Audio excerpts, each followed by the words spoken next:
Welcome to Tier Talks, our first ever. My name is Bill Groner. I'm a proud alumnus of the class of '77. I lived in College in the Woods, in Cayuga Hall, for 3 years, and then Onondaga. Any fellow College in the Woods folks here? Anybody from Cayuga? 4S or 5G? We can talk. I'm also on the Alumni Board of Directors, and this program was developed out of the Homecoming Subcommittee of the Alumni Board of Directors, and we're thrilled to have it. The concept originally was, what can we do to enhance the homecoming experience? Aside from people going home after homecoming and saying, well, I drank at the same bars and I visited my own dorm room, which are good things to do, we thought maybe we could add to the experience. And what a cool idea it is to take what we have that's so brilliant here at the university, the faculty, and then take a look at the alumni and see the vast knowledge and experience that we have. And from that treasure trove, find those that would like to speak on a topic of interest. And thus, Tier Talks were born. The topic is daunting: thriving, happiness. Certainly, we intended to stimulate. That was the first and the main reason for today. We'd like to stimulate thought. The acronym stands for talks that inspire, educate, and resonate. And hopefully we'll do our job today to get you to think just a little bit more after you leave. So the program is based on having alumni, faculty, and special guests.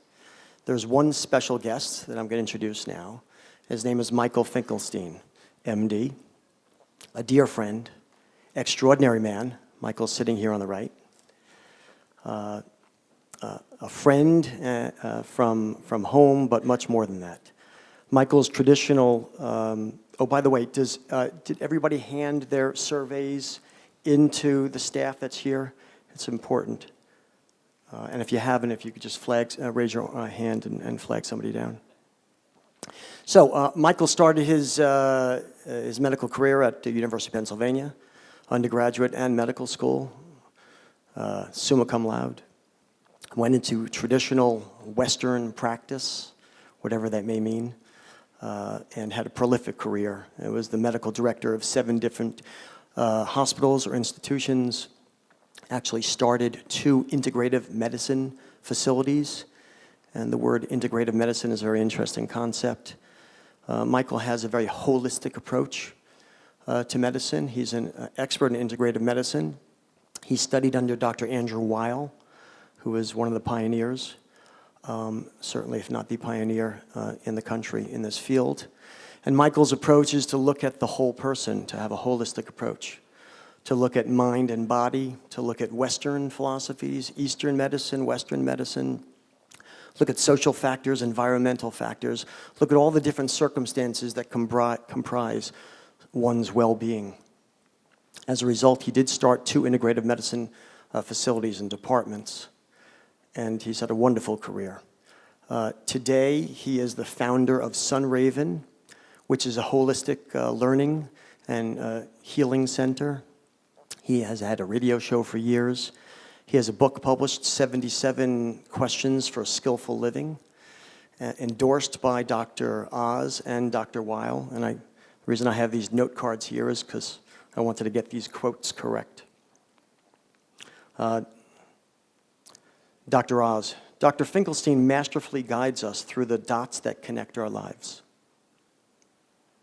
That's a really profound thought. I'll share in a second a little bit more about that. Dr. Weil, Dr. Finkelstein is a visionary practitioner. The book is potentially life-changing. These are fabulous things. The reason why I say I want to share it with you is because I've had the pleasure and the honor of being involved with Michael at SunRaven as a practitioner, practicing some of the things that they do over there, such as juice fasts and yoga retreats, and we have a men's group, and we hike every Friday morning. But I've had the firsthand ability to witness Michael's profound intelligence and influence on others in terms of who care about their well-being. Michael is going to be our moderator for today's program. And without further ado, I welcome Michael Finkelstein.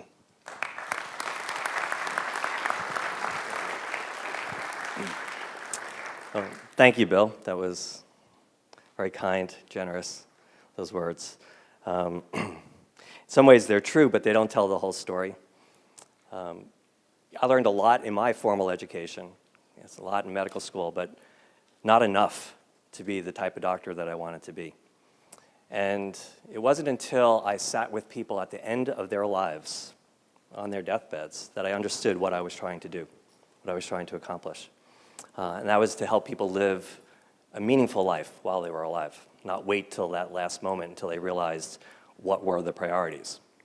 And so Bill and I had this conversation many times, but one of them was on a hike in Pound Ridge, and he asked about my willingness and desire to sort of accompany him here to speak to you and to work with a magnificent group of people who have also invested their lives, their career, their thought energy into this subject of what makes a person successful. And if you think of that word, you think of, at least I did when I was younger, much younger, let's say a teenager, of the grades I was getting at school and what college I would get into and the grades that I got in college and then what postgraduate position I would have and how many diplomas I would have on my wall and eventually how many cars I would have in my garage. And none of that really gets to the subject, even though we start off there very often because that's the dominant cultural drive. And as we know, our society is suffering and is struggling to some extent with coming into the modern world. The modern world is one where we do take advantage of the great technologies that we have, that we alleviate suffering if we can through all sorts of applications, but that we apply our wisdom to prevent suffering and that we also learn through our great understanding or deeper understanding of human nature and the nature of life, that there are certain things we cannot necessarily change in the physical realm, but that we can ascend or transcend as a result of, that the challenges are opportunities for growth. So this subject today is really about how we can bring this, not just into the esoteric framework, perhaps one that I just described for you, but to make it very practical. Because very often in the achievement mentality, it's about the outcome. Can I get there? Can I actually, even if you say, well, what I really want to do is let go of something as the achievement, we look at ourselves as being successful or not when we achieve that. And we pull our attention away from the moments that incorporate the process, where all the beauty and the richness of life actually exist. We don't necessarily want to, as we get older, we realize time is passing, waste so much time with things that we might call lesser priorities. But still, a lot of people are stuck in the places that they begin because, again, the dominant cultural wave phenomena is carrying us, so it's hard to buck the systems. However, people wake up at various points in their lives, and the issue here then is to, if it dawns on you that this is a good idea, that this actually is an appropriate consideration, what can you actually do? What specific steps can you take? Focus on process, not outcome, that will eventually perhaps lead you there or put you on a different path. Again, I think that the path is the issue, not the end point. And once you're on a path of harmony from a medical point of view, from my point of view of my practice, which is now very different than it was 20 years ago when I began, it's sort of how you feel today, not necessarily where you're going to be 20 years from now. And you can feel very differently today with a shift in perspective, a shift in mind, and a shift in behavior. So without further ado, let me describe how we're going to try to weave this into something that's not only inspirational, but practical. And I love that word resonance in the title of TIER, because to me, resonance implies like if you were sitting, listening to an orchestra play, and if there was one instrument out of tune, it wouldn't really sound very good and would not be resonating within you. But when orchestra members are in tune with each other, the hall fills with a sound that is resonant, and it fills your body in such a way that is beyond just the intellectual knowing that it sounds good. It's a feeling state, it's a vibration.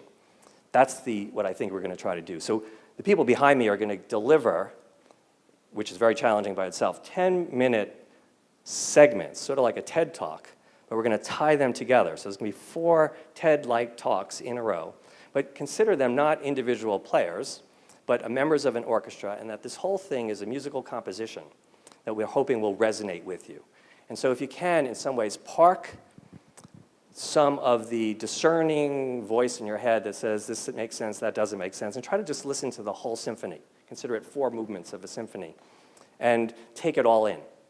There'll be breaks in between each of the talks I will give you, which will allow you, one, to just sort of assimilate what it is that you heard but felt. You have note cards in your hands with pencils. If you have questions, there'll be time at the end to address some of those. So please write down things, notes, ideas that you might want to talk about. The volunteers that are here, and I thank them as well, will collect them, bring them to me at the very end. So hold on to them until after Dr. Johnson, the 4th speaker to my far left, will speak. But the idea is that we will want to try to have a little bit of a conversation with you to put this all together at the end. So the idea is 4 10-minute talks, a little bit of time in between, and then time for question and answers at the end. So if that, well, you're here, so I guess that makes sense to you. So we're very much looking forward to being able to attempt this first tier talk here, and I thank everyone at Binghamton University for inviting me and welcoming me, especially all of you who are here today. So our first speaker is Dr. Fred Luskin, who is a graduate of Binghamton University. So of the 4 panelists, he's the alumni like you are. He was here when Ronald Reagan was, Jimmy Carter was president, right? So that was a while ago. That's about when I was in school. And obviously a lot has changed in the world. And when I remember psychology at that time, when I took it in college, it was a lot of talk about rats. And I was wondering how that applies to human beings. It was probably close to the beginning of Fred's own career that there were a branch of psychologists who decided to make an attempt at understanding psychology from even more practical point of view, from an academic point of view, to research the tools, techniques, and skills that would actually help people. And of course, there was research involved with that. And in his amazing career at Stanford University, he's achieved many notable levels, including being a member of the Department of Interpersonal Psychology, professor. He's written a book himself, Forgive for Good, which is a profound description of his understanding about the importance of forgiveness, which I think will be the subject that he will talk to us about in some ways. And the way we've organized these 4 presentations, and the way I organize often my work with people as my patients, I don't love that word, is that we're going to start with the first 2 speakers who will talk about things we could perhaps let go of to make more room and space, things we hold on to, and follow that with things that we can then, with that capacity, build upon. So there's some logic to how this was organized. I'm going to take out my notes too, because I want to make sure that I can address those things that highlighted to me on Fred's background. He's the director of Stanford's Forgiveness Projects, which is a worldwide effort eventually that took him to places like Northern Ireland, Sierra Leone, and New York City after the World Trade Center incident, where he applied some of his work, with the research and understanding that he had to help people who are actually in very severe need. I would say that I'd call his work, and he's labeled some of his own work as also an understanding for practical spirituality, which I sort of like. So Fred, I probably didn't do you justice, but I am honored to listen to you today. Thank you.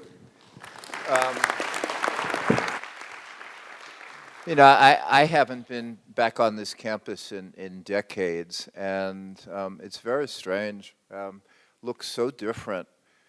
But I've lived in California now for about 30 years, and I was remembering one like slushy afternoon walking back from Binghamton in the middle of a snowstorm along Vestal Parkway because the buses weren't running from Binghamton, and knowing before I got to campus I was getting so far away from upstate New York that it was like nobody could find me. And very quickly after that, I moved out west. It's just an interesting thing. And I now teach at Stanford and teach the kind of skills that were just being discussed on how to live a life where you can love and be productive. And from the work that I do, very specifically on forgiveness, it's very hard to love and be productive if you're bitter. Now, this work began for me as a very personal thing. My closest friend, many, many years ago, met someone, a woman, who took an immediate and total dislike to me and my partner at the time, and he stopped being my friend instantly. I mean, they came over for dinner one night, and you would have thought we fed them like dog food or something, but the relationship was done that night. And years later, I found out it was because of the intimacy that we shared, and she was too threatened by that, but I didn't know that then. And so my closest friend disappeared from my world instantly, with no explanation and no connection. And I was devastated.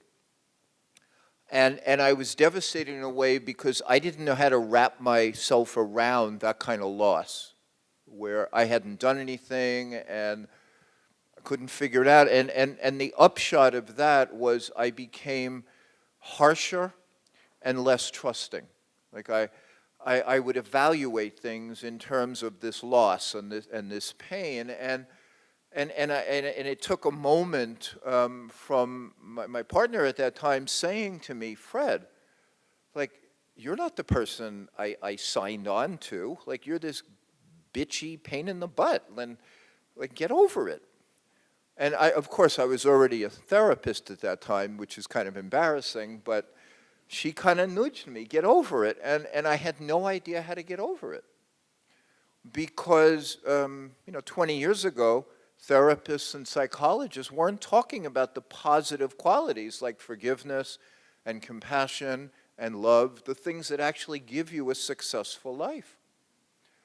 So I developed, through my own suffering, a capacity to forgive, and I have codified that and researched that and taught it literally all around the world.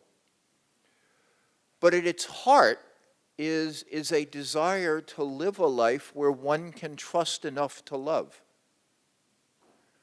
And if you look at your own life, you will notice that each of us holds on to things. Pain, wounds, disappointments, bitterness, decisions that you didn't like, politics that you would disagree with, your tribe or your ethnic group or your racial identity, people who violated that, people who disagree with your religion. We all have places in us which are tightly wound and covered with bitterness and mistrust. So we stop ourselves from loving. I think of forgiveness now as nothing more than an eclipse of the sun. And when we're hurt or bitter, we make believe that the sun doesn't exist, but all that happened is we stuck a moon between us and the sun, and forgiveness is taken away that moon that blocks you from whatever goodness there is for you to experience. And it seems like both such a shame, but it's at the heart of why this world is such a violent place. It's because everybody is hurt. And many of us use our wounds to defend why it's okay to hurt other people. So we've done research in Northern Ireland where the Catholics and the Protestants defend their own cruelty because of what happened to them. Or in Sierra Leone, or in any of the other places with Palestine and Israel. Those are obvious examples, but I've done it to my mother-in-law, and others of you do it to your ex-wife or your ex-husband or your boss who fired you or somebody who was spiteful or nasty. Like, you use the wounds, you use the pain to say, it's okay. That person or that tribe or that group, they're not fully human. So I can hurt them because they don't count. And it is this endless process of dehumanizing through our own injuries and our own wound that is at the core of so much of the hostility and violence that we're awash in. And it's some religious groups talk about forgiveness, but it's not that deep a part of our cultural conversation. Now, I've done some very well-known work with, big deals, like, again, political violence, and I did a project after the World Trade Center attack. But I believe the real need for forgiveness is at home, with the handful of people who really matter to us. We have a 50% divorce rate. It's obvious that we're not good at this. And what I go around talking is just to ask people sitting in the audience, like, there's got to be someone that you love that you're also pissed at, or someone that you used to love that you haven't let go of some injury or some wound. And I'm here to remind you that it's time. It's time to decouple, to sever the negativity that we create when the world is hurtful to us or treats us in ways that we don't want. And unfortunately, too many of us, some of our identity is based around this. Like, we tell the stories about the ex-husband who was nasty, or the mother who didn't love me, or all of these things, and then it literally gets put into our DNA. And it gets wired into our brain in a way that's really, really, really hard to eliminate. And so when I suggest that you think about someone you love to let go of something, it's because those pathways of love are already there. So you don't have to invent them. And you can learn through ways that are easier. So I'm gonna do a moment's practice with you, just as an exemplar in the 10 minutes so that I have. So I'm going to ask everybody to please close their eyes. We're going to do a short guided meditation on this. So I'm going to ask you to please close your eyes and sit comfortably so that you're relaxed.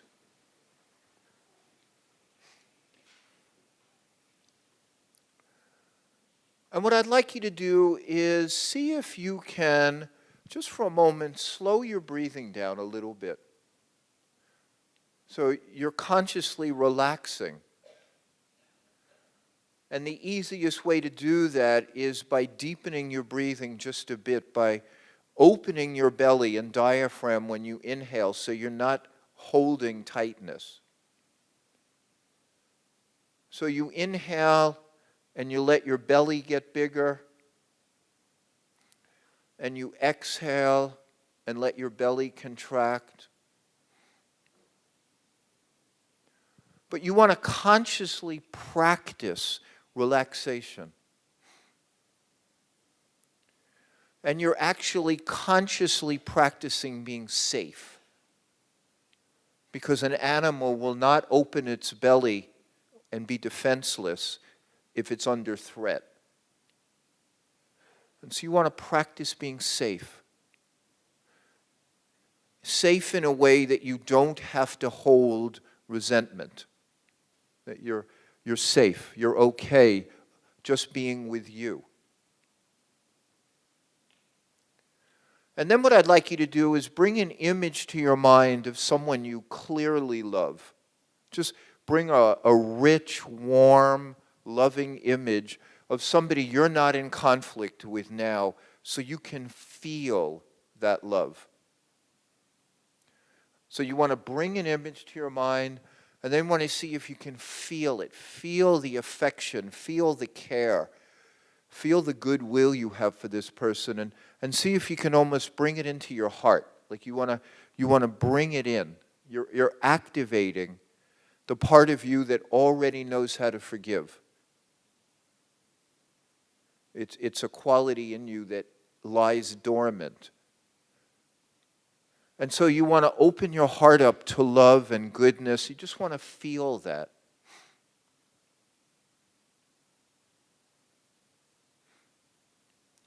And then you want to ask this part of you very gently, is there anyone close to me where I have a resentment, or I'm not done, or I'm not happy with something? Is there anybody close to me where this loving part of me is willing to say, enough, you're free, I'm free, you're free?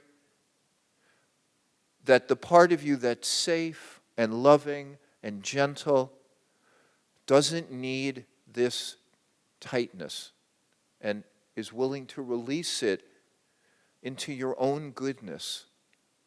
Like, if there is, please try to do that. Please, from your mind, say, enough, thank you. And from your heart, quiet enough so that it's possible.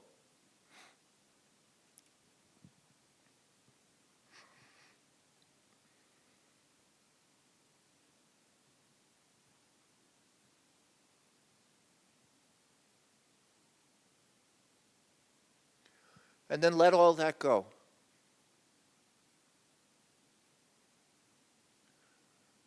And let go of the image and let go of the feeling, and very gently allow your eyes to open again and bring them back to center. And I'm just going to talk for another minute or two, but when I was setting this up 20 years ago, the Stanford Forgiveness Project, nobody was teaching forgiveness. Almost nobody was researching forgiveness.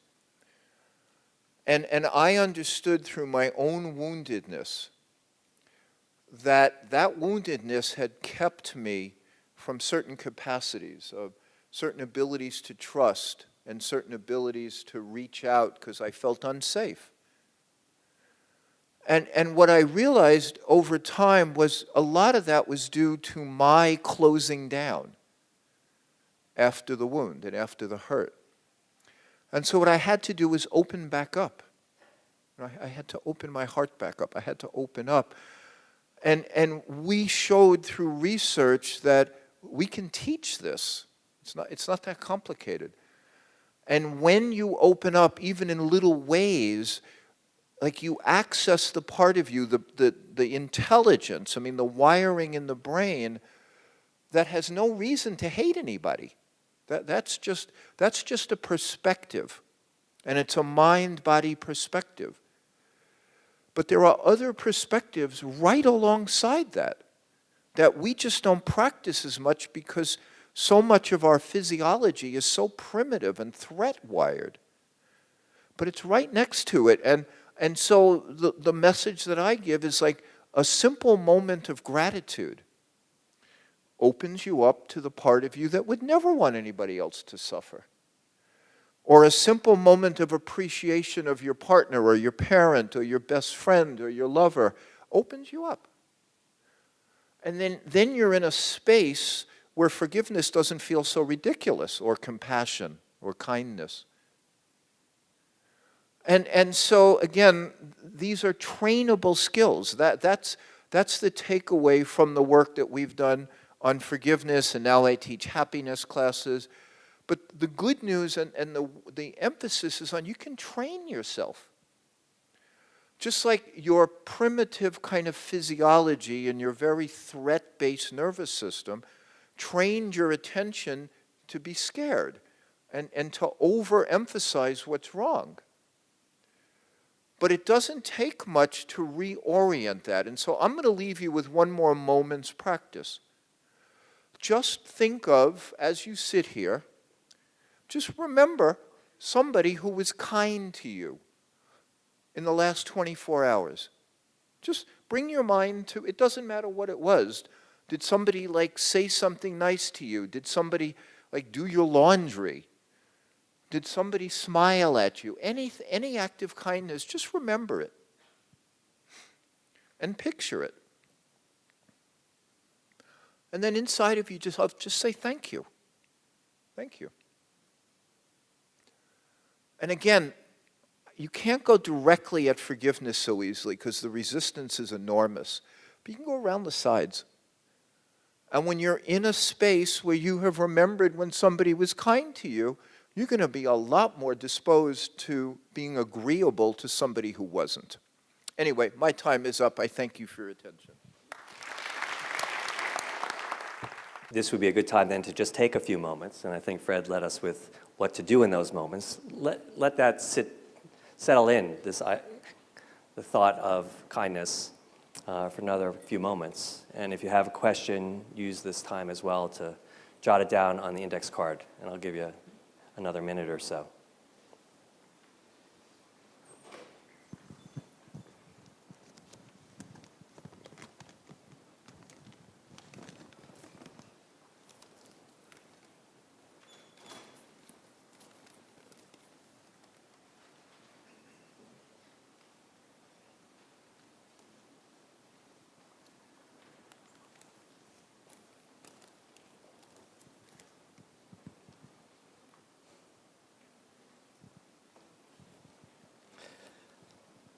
It's very profound, and I've learned this as well. When somebody points something out to us that intuitively we understood, but we don't always bring to our conscious mind to address, and to add it to the list of things we might actually do. Again, the idea for us today is to offer you this idea that there is a process separate from the outcome that it might produce, that is worth your attention. And so we got the first installation of what a piece of that process might be. So next, I'd like to introduce Christopher Morgan-Knapp, who's Associate Professor of Philosophy here at Binghamton University. Somebody I've enjoyed speaking to as well over the last couple of days, weeks, when I first met him, about his interest in people, particularly the environment, the ethics involved in humanity and shared interests. He is the director of a very popular and innovative program here at BU, which is the Philosophy, Politics, and Law program. There's a very interesting combination of concepts that is so popular here. There are 300 majors within it. He's also focused a lot of his research on environmental ethics and theories of well-being. And so while we often think of philosophy as esoteric, there is here as well very practical implications. Today, Christopher is going to be speaking to us about an element that he's come across, which, along the lines of what Fred pointed out, often occupies a lot of space in our being and may influence and perhaps hinder our progress in connecting with others, making some good decisions for ourselves. And that subject is how we look and compare ourselves to others, and then perhaps not feel so good in contrast. And I think we all do this at one time or another, but I think Christopher's research not only reveals that that is detrimental, but implores us to consider how we might address that. So, Christopher.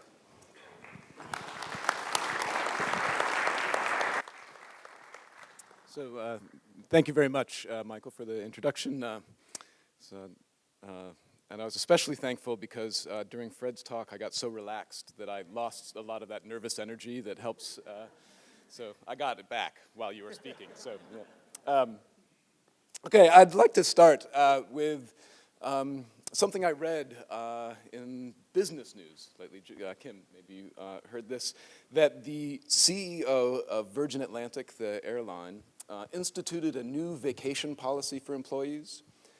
And the policy was that any employee could take any amount of time off whenever they wanted. They didn't even need to get approval. They just had to say, I'm going. Right? And I had that first thought too. I was like, whoa. I mean, the CEO, I think he likes to be thought of as kind of a visionary, but I had this picture of him being a visionary in an empty office building. But then I did some more reading, and I realized that he's not quite so crazy as it might seem. Here's a statistic. On average, American workers left 3 vacation days, paid vacation days, unused last year. Okay. So that translates into 427 million days of unused vacation time. That's over 1 million years. Okay. And so when I read that, right, I thought, well, it's not the CEO who's insane, maybe it's us. Right? I mean, it sure looks like we have got our priorities out of whack. I mean, if we're choosing to spend extra time at work for no pay, right, rather than go home to our families or to our friends, do something we find rewarding or fun or relaxing, that seems like a life out of balance. Now, my first point today is to try to show that actually things are a little bit more complicated than that. Right? That those statistics don't necessarily show that people value work more than they value other things. Right? And the reason that is because there's a different kind of structure to the goals you have at work, often, and the goals you pursue when you take time off. So when you take time off, when I take time off, right, I'm pursuing goals like being a good parent, right, a good partner or spouse, a good boat builder. Right? But often when we're at work, right, the rewards of work go to those who aren't just good at what they do, but who are better than their peers or the competition. So the rewards of getting a raise or a promotion, or even these days just keeping your job, right, often go to those who perform comparatively better, right, than those around them. And the reason that's important is because when we have comparative goals and non-comparative goals, it often makes more sense to invest our time and energy and resources in the comparative or the competitive ones, even if we think they are equally valuable. So let me try to give an example to help show why I think that's so. All right, so suppose I've got some time off coming to me, right, and there are 2 things that I might like to do. I might like to work with the boat that my daughter and I are building, right? Or I might like to put some extra time into my research so that I might win a research award. Okay. So suppose I choose to put the extra time into research. Well, what happens to my boat, or my daughter's boat? Right? Well, it just stays in the shop.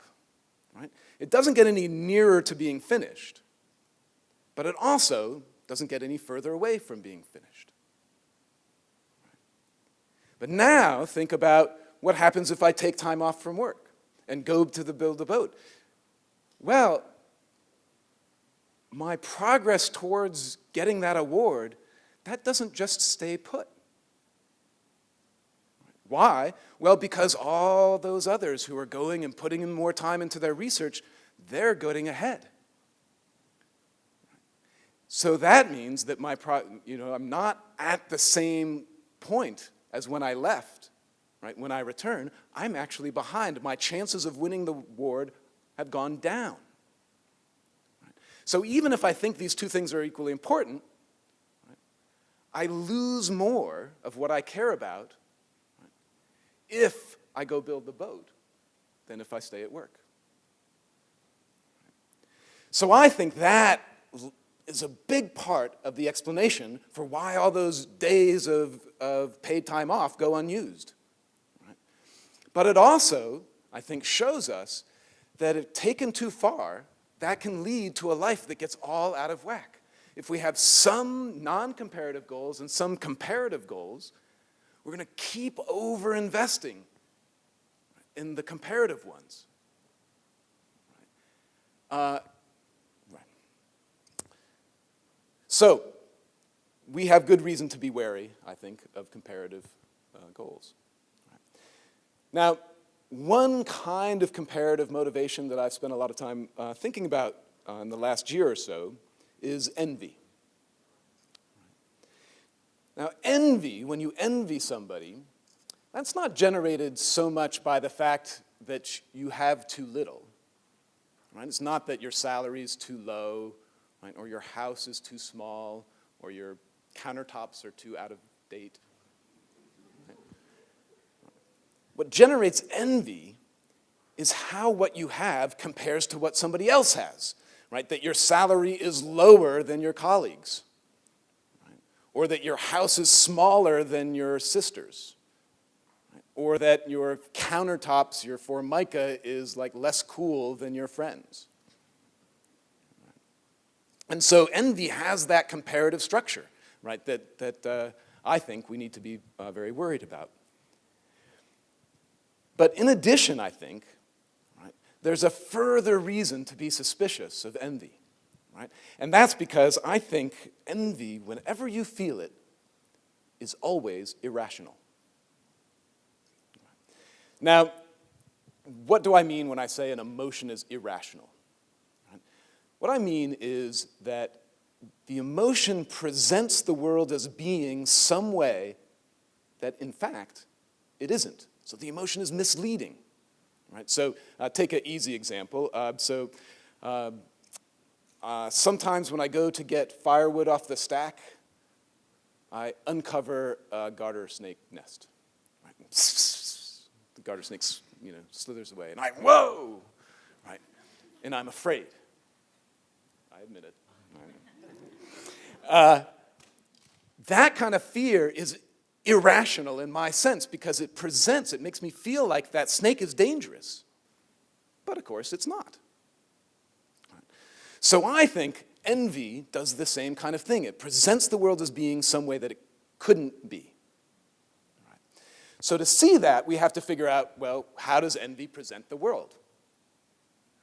So, you might try to think to yourself sometime where you felt real envy. Not the like, oh, I'm envious, you live so close to the farmer's market kind of envy, but the real deep envy where you're, right? Suppose you find out your colleague has gotten a raise, right, and you haven't. You're envious. Well, the envy makes the world, it calls attention to this difference between you and your colleague, you and the rival, and the envy presents that difference as being bad for you, threatening to your self-esteem. Right? You feel a little diminished or threatened by that difference, and is kind of unjust, unfair. Right? Makes you a little angry. Okay. So now focus on some of those components. So let's take the threat to your self-esteem part of envy. Right? You go into your sister's house, and you realize that it's bigger than yours, grander than yours, and you feel envy. Your colleague gets the raise, and you don't, you feel envy. Right? Well, can the size of your sister's house or your size of your colleague's salary legitimately threaten your self-esteem? Here's one reason for thinking not. What can legitimately influence your self-esteem has to be something you're responsible for. Something you could take credit for. Something you've accomplished or failed to accomplish. Right? It wouldn't make any sense to be proud of yourself for having won the lottery. Right? But in many cases, maybe most, the size of your sister's house or the size of your colleague's salary isn't something you had control over. It isn't something you're responsible for. It's something they did that led them to that place. And so when envy presents it as if their house is a threat to your self-esteem, it's presenting things falsely.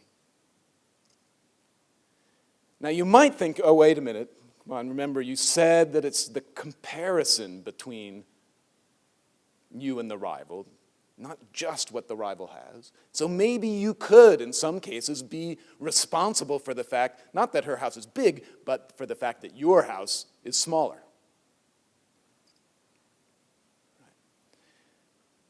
And that, I guess, could make sense, having your self-esteem threatened by the smallness of your house if it was because you've been a slacker or you're a really bad negotiator or something like that.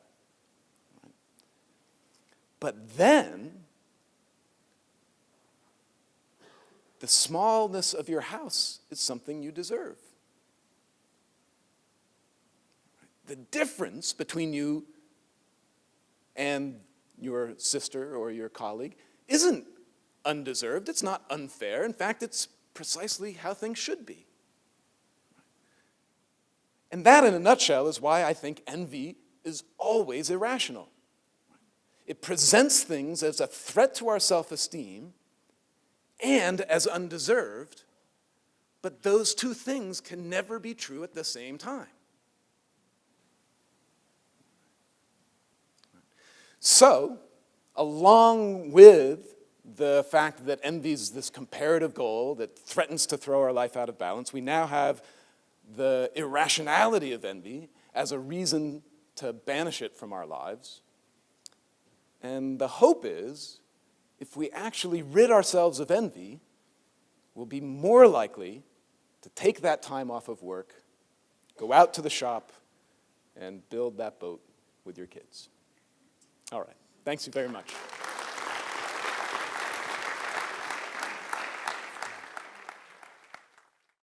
Kim Jaussi is Associate Professor of Organizational Leadership and Behavior. Is that correct? Okay. Sorry.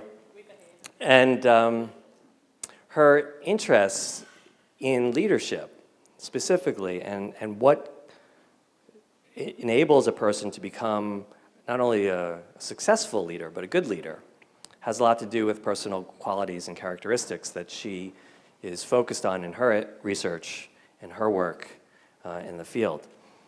She speaks to people about the importance of identity and diversity, and in particular, the essence and the necessity that creativity be part of a leadership's and a leader's role. And that's what she's going to talk about today, about the significance of creativity. And in the sequence of our talks today, again, to put it back in perspective, there are these things, forgiveness and envy, that consume energy out of our system.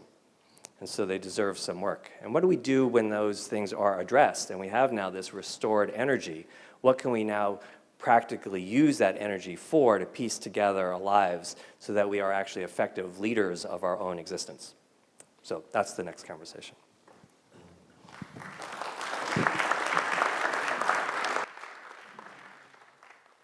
Hello, good afternoon. I'm used to saying good morning, so good afternoon.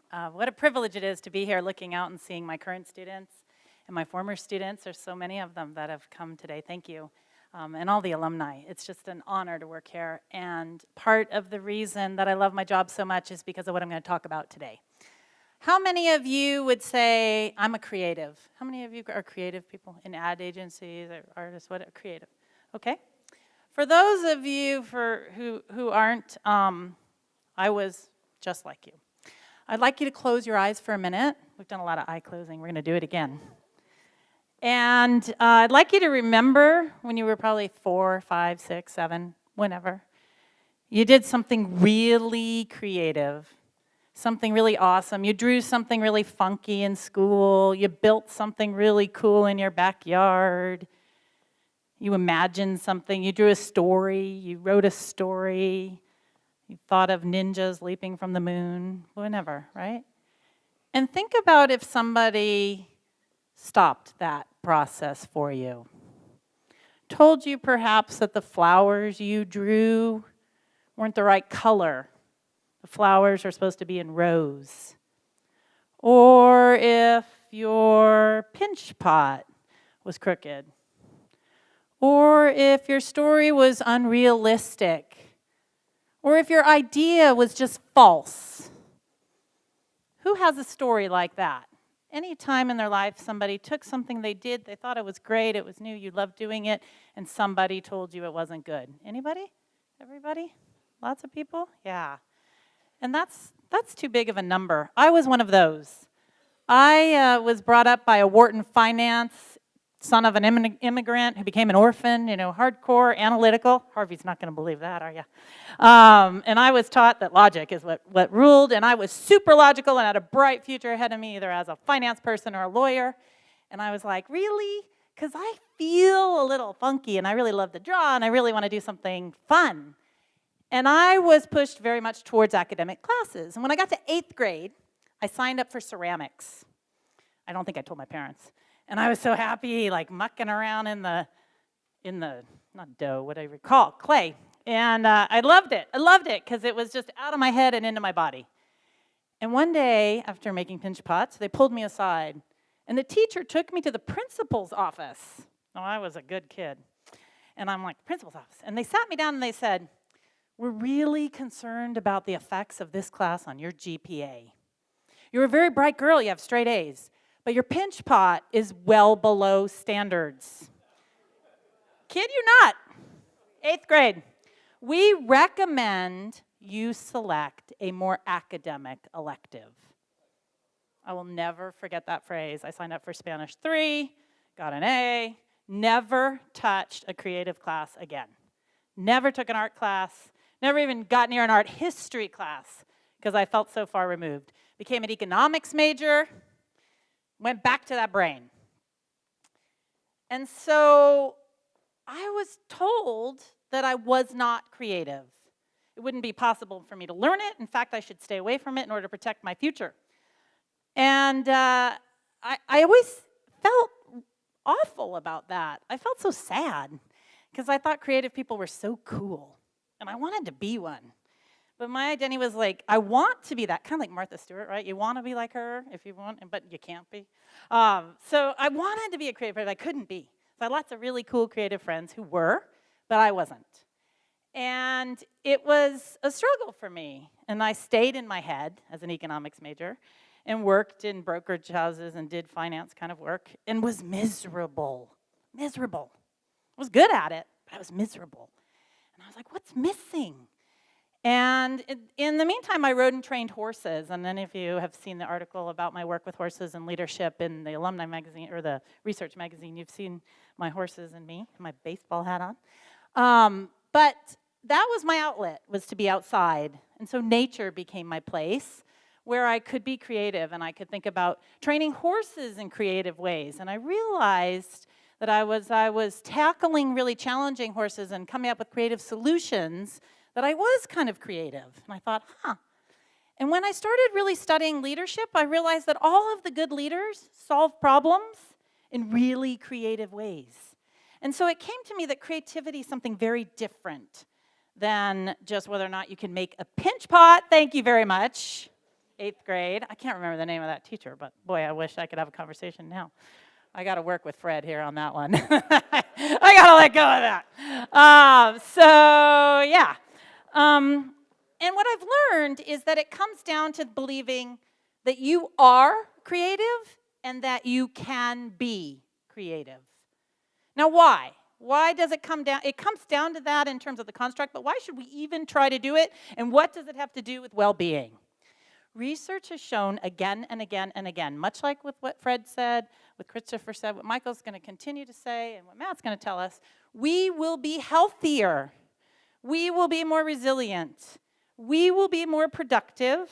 We will live longer. We will be happier. We will be more satisfied if we can be creative. Wow. The 8th grade teacher didn't know that, apparently, right? So how can we do that? There was only a few hands up when I said who's creative. So how can we do that? we can practice. And creativity, just like the theme of everything here, is part mind, cognitive skills. There are skills you can learn that will give you new and cool and inventive solutions. We can train your brain, just like Fred was talking about, different avenues and neurons literally start to connect that have never connected before if we employ these skills. And later today, you're going to get a handout that involves some skill-building exercises from all of us. You'll see an exercise in there. But we also have to open up our hearts. And letting go and allowing positive energy, we know physiologically opens new neurons in your brain to allow new connections to form. So when you get happy, a la Fred, or you get rid of envy and your heart gets warmer and fuzzier, right? You're going to be able to see things slightly differently. And that's one of the skills that you can work on, how to look at things and how to see. And then when you get down to your authentic self and your soul, you really can follow your passions and get into what we call flow, which research has shown allows entire physiological and neurological pathways to open up and allow connections to form. You'll see in your handout a little picture of something like this. And you probably can't tell, but this rock has a hole in it all the way through it. And it was made by nature. It was made by water, going through the rock over all the years and putting little holes. But to find these on the shores of where I vacation, Seneca Lake, took me 4 years before I could find my first one. 4 years. They're called lucky stones. My daughter, who happens to be on the autistic spectrum, could walk up and find 10 in 2 minutes. It made me nuts. And as a good analytical person, I was like, if I try harder, I look harder, I can find them. The harder I tried, the less I could see, right? And we do that all the time in our minds because we don't let these things open up inside of us. And we need to learn how to do that. So my hope for you is that you learn to see differently. Take time, do the meditation kind of exercises, put yourself into nature where you feel inspired, where you can just stop and look at things and deconstruct them by the attributes that they have that you wouldn't necessarily normally look at. Look at rocks and see if they have holes in them. Look for lucky stones. And also think about things you do that you're very passionate about, boat building, your hobbies, your soul food. And break down attributes of those characteristics, those hobbies, and use them when you're solving problems. Super example, if I'm working with a strategy client or research study or problem and strategy for a large organization, the question, well, you're struggling with diversification. How do horses handle that when there's different options for food? And people go, what? What are you talking about? There's a random Kim question again. But we stop and we break down and we think, and it gives us entirely new solutions that we hadn't yet thought of, and allows your brain to do some exercise and tap your heart at the same time. So my hope for you all is that you realize you can be creative. You are creative. You feel that in your heart, soul, and your identity. You use your brain and practice the skills, and that you go out and try to find some lucky stones. Thank you.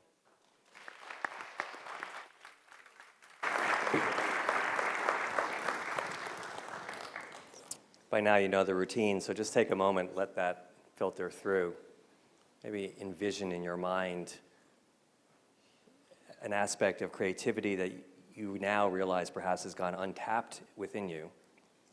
And so just connect with that.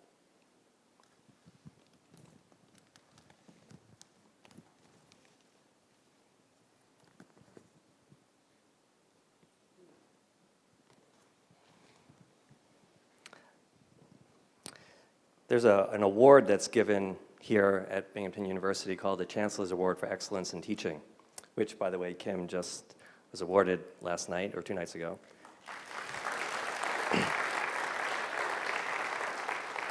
Obviously, that's a sign of something profound. And our next speaker, Dr. Matt Johnson, is also a recipient of that award in 2013. Matt is a professor of psychology here, and when I was talking to you earlier about attending to people at the end of their lives and they were reordering their priorities, there was really only one thing that they told me was important, and that was their relationships. relationships to other people. That everything else they accumulated really didn't compare to how they felt at that time, and whether that they were surrounded by people who loved them that they loved, where there was clearance between and the barriers that they were holding on to for a long time, or whether those barriers were still in place, really determined how people felt at that very important moment. So in my work, I realized that what I was helping people do was to find a way to have the best relationships possible. And of course, you need your physical health to some extent to have that, but you need other aspects of health to be able to achieve that level of relationships. And it is not impossible, even if you are sick physically, to have great relationships. So if the point of life is to have amazing relationships, and there's relationships with self, with nature, with the divine, and of course with other people, you can have all those relationships and you can make them better or advance them no matter what your state of being is. And I saw many people recover quite a bit at the time that they took their last breath, which was really a remarkable story. It gives me hope, and I think it gives you all hope. Well, today's final discussion is on this subject of intimate relationships, because in the logical development here, it comes to that, which to me is the best barometer of your health, the quality of your relationships. Dr. Johnson also is professor of,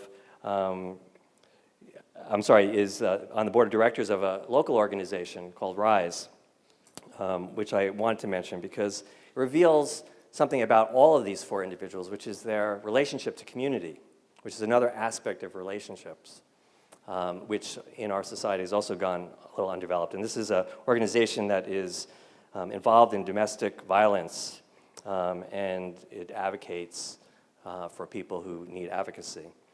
And so this representation of the heart of the people that are here. So I wanted to applaud them myself at this time in light of that, and then welcome Dr. Johnson. Matt.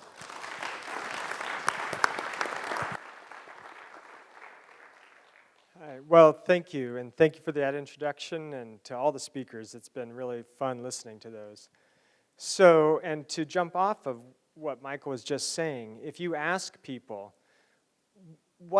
how satisfied are you with overall, with your whole life? And just ask them that in a very general way. The thing that will predict that more than anything else will be how satisfied they are with their intimate relationships, meaning their relationship with their spouse, boyfriend, or girlfriend, or their lack of one. And that is so consistent. In fact, it's one of the few things, divorce is one of the few things that can actually take our life satisfaction and knock it down permanently. Generally speaking, life satisfaction, you get a promotion or a raise, as we've talked about. You go up for a while, then you come back down to baseline. You lose a friend or something, as Fred talked about. You get knocked down for a while, and you come back up to baseline, as Fred did. So, and it's not just life satisfaction. As Michael was just alluding to, it's physical health. Our intimate relationships matter there as well. If you have cancer and you're in a good relationship, you'll likely recover more quickly. If you have heart disease and you're in a bad relationship, you're more likely to die more quickly.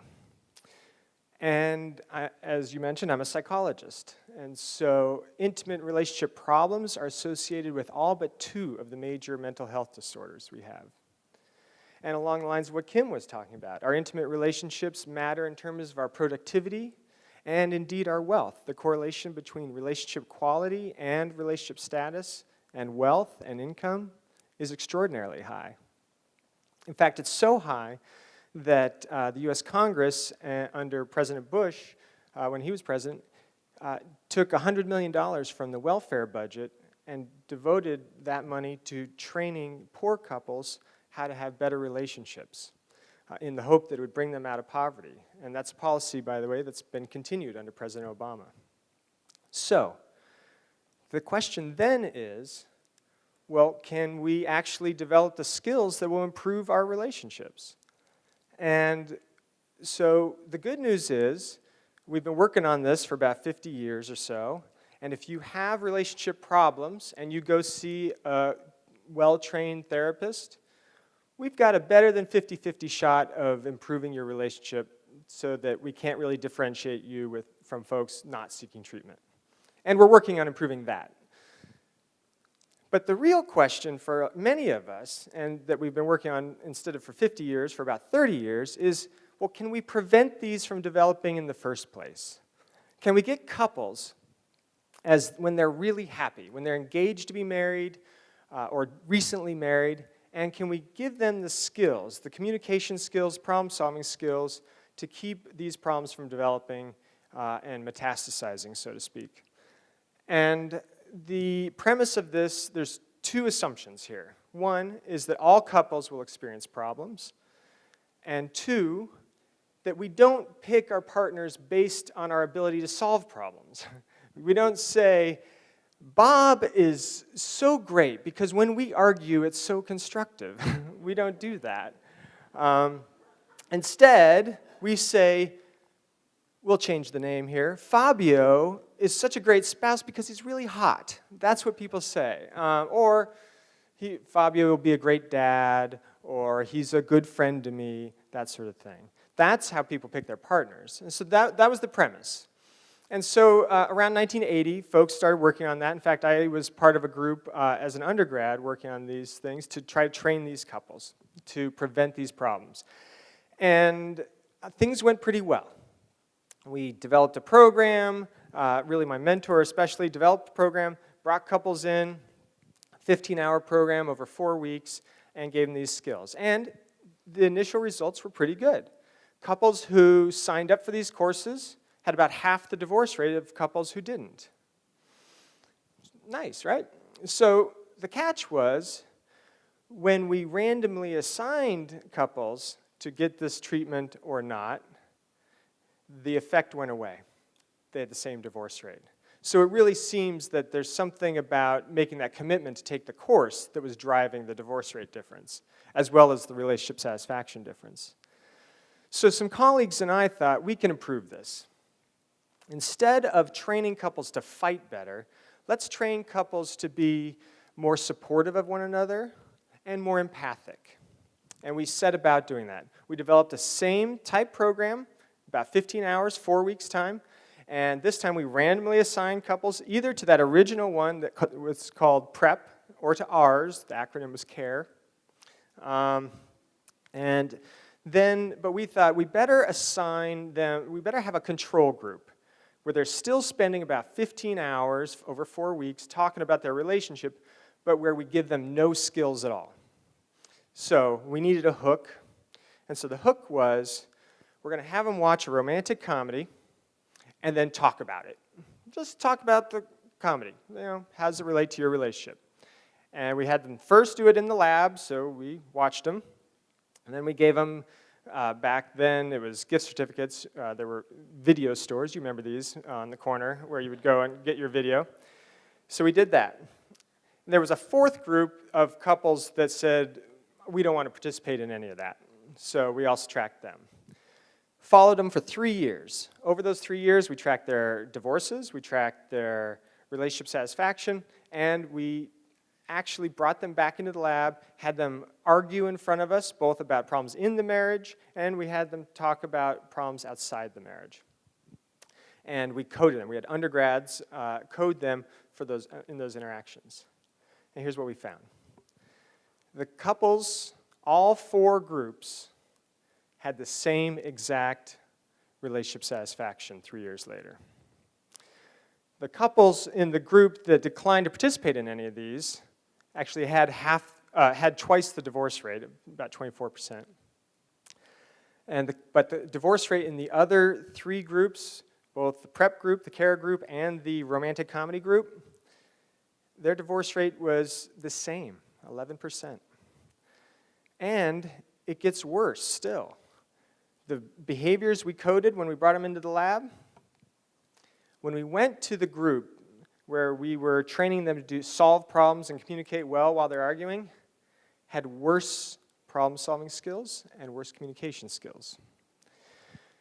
The couples that we tried to train on empathy and social support, you bet, worse empathy and social support.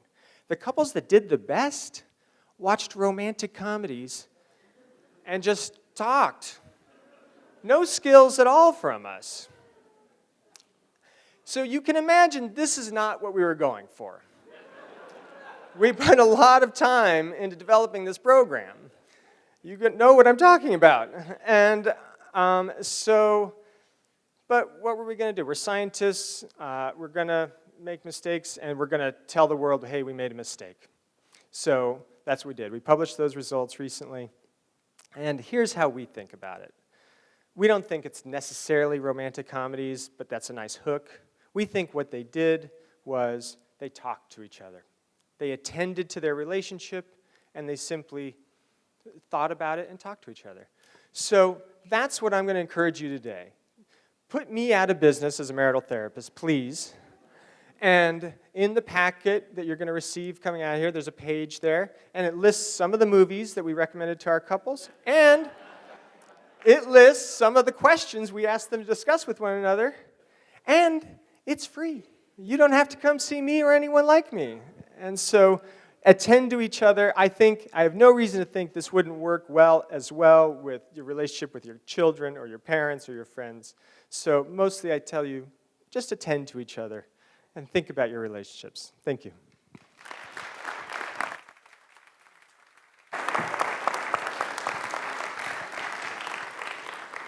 This might be a good time to think about what movie you're going to watch.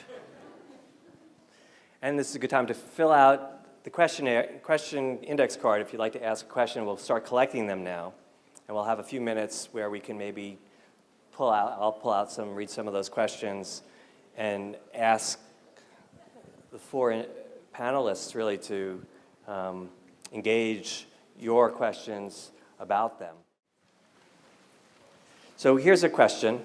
I think anyone can answer it, so please speak up, if this is what you want, and we'll go through it. But is it true that anger, bitterness, and resentment can manifest in physical, medical ailments and illnesses?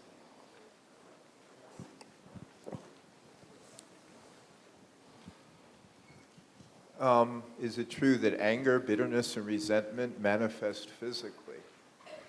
That's such an obvious yes.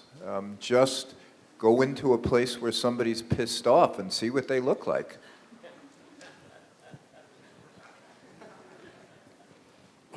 In Chinese medicine, they look at the body very differently than we do in Western medicine, and they look at different organs as having very strong connections to emotion.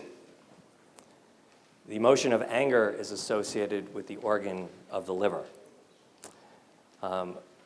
And the eyes are associated with the liver as well. When people are enraged, their eyes turn red. This is how the Chinese figured this out. When people, and thinking of envy, when people get yellow with envy or green with envy, that's a gallbladder problem. So these are ways that other perspectives of medicine and healthcare see how the emotions actually do manifest in the physical body. I encourage you all to read some books for lay people on Chinese medicine. I think you might find it very fascinating in terms of this particular question.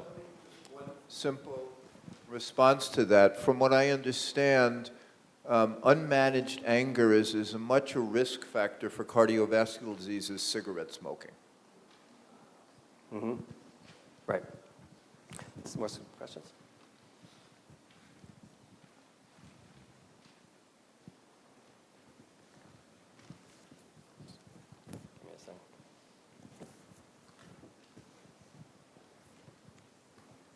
So I guess there's a curiosity. What two mental health problems were not not affected by relationships? There were two specific phobias, social phobia and then a specific phobia as well. Okay, so phobias, but all the others. So you're talking about, give us a list of some of the common. Depression, for example, depression. If you are depressed and you're married, you have marital problems, period. The correlation is that strong. Now, if you have marital problems, it doesn't mean you're necessarily depressed, but the correlation between depression and marital problems is incredibly profound. It's one of the strongest. But there are others, even things that we think of as quite organic. If I can go back to sort of the false dichotomy between mind and body here, but it's even a lot of times with the first schizophrenic break of many schizophrenia patients, you'll see family discord immediately preceding that. It could be other stressors as well, but it's shocking how consistent the finding is. So there is more and more medical evidence and research, even from the Western medical institutions that still dominate, reveal the very tight connection between our lives and our physical health.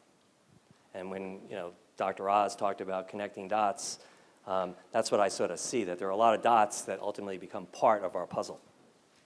But here's another question that I think is an important one. How could the U.S. college core curriculum be enhanced or redesigned to better prepare students for a successful life? I like that question.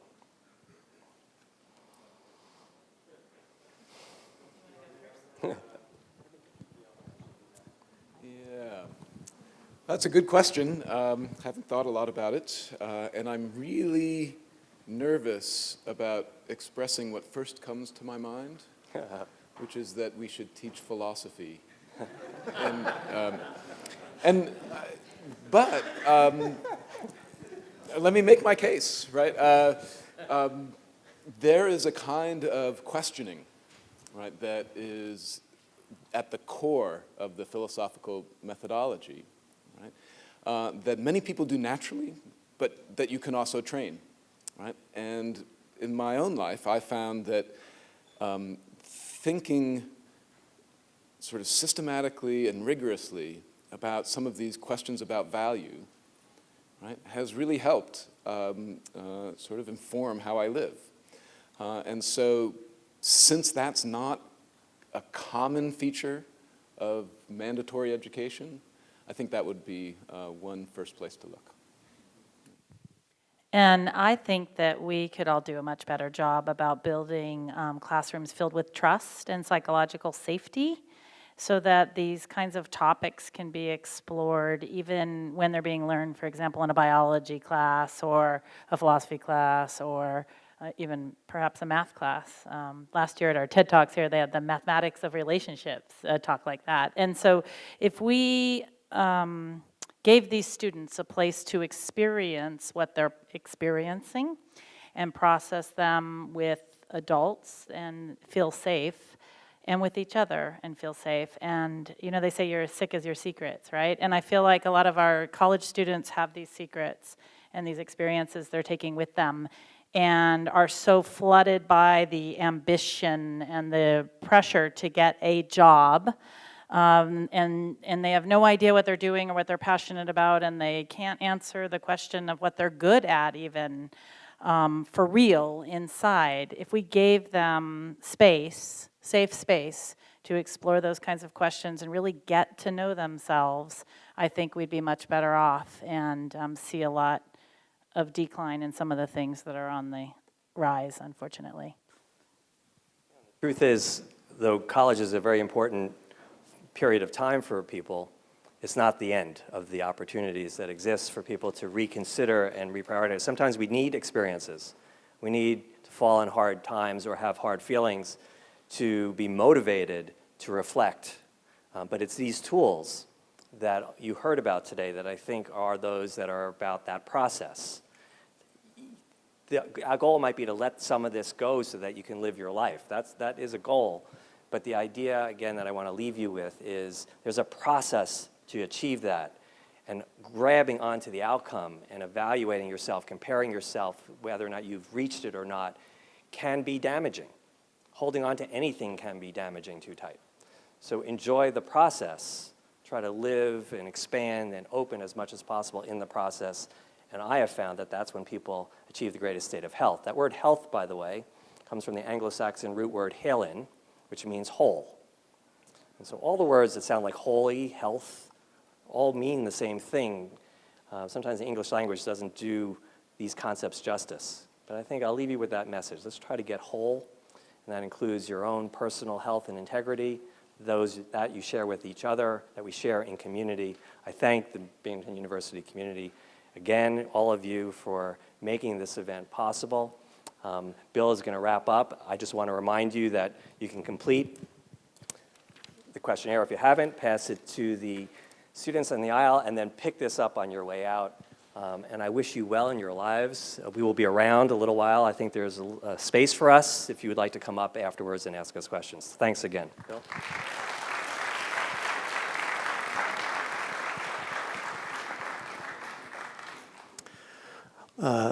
We are recording this, and it'll be posted at some point in the future on the web. I know I personally want to take a look and see these all again because I want to reabsorb. There's a lot that went on, and I thought those talks were really amazing. How about another round of applause for our speakers and for Michael?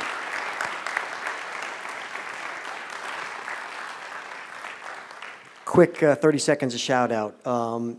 This is the opportunity for the alumni to be involved with the alumni and to come and create a program like this has been extraordinary. The reason why we're able to do this is the positive energy at this university. It's yes, let's do it, whenever we ask those questions. And there's no question, if you ask people all around the campus, there's one reason for that, and that's our president, Harvey Stenger.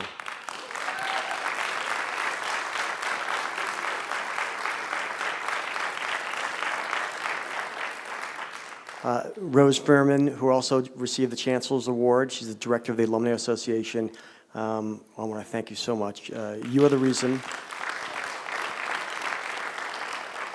You are the reason why this program is here. You are involved in every step of the way in ways that you shouldn't have been, from the naming of it, to the location, to the micro, to the macro. And thank you so much. A couple other shout outs. Steve Seepersoud, Communications Director. You are amazing. Your materials, your staff is fantastic. Thank you so much. Other people helped. Michelle, who actually came up with the name of TIER. Rebecca, Shari, you know who you are. And Ray Rosalillo, the Alumni Association President. Where are you? You have created an opportunity for all of us to give back. Your leadership is exemplary. It is a pleasure to serve under you. Thank you so much for coming. There's a reception outside for those who want to talk to some of the speakers for a few minutes before we head on over to the tailgate party. Thanks so much for coming.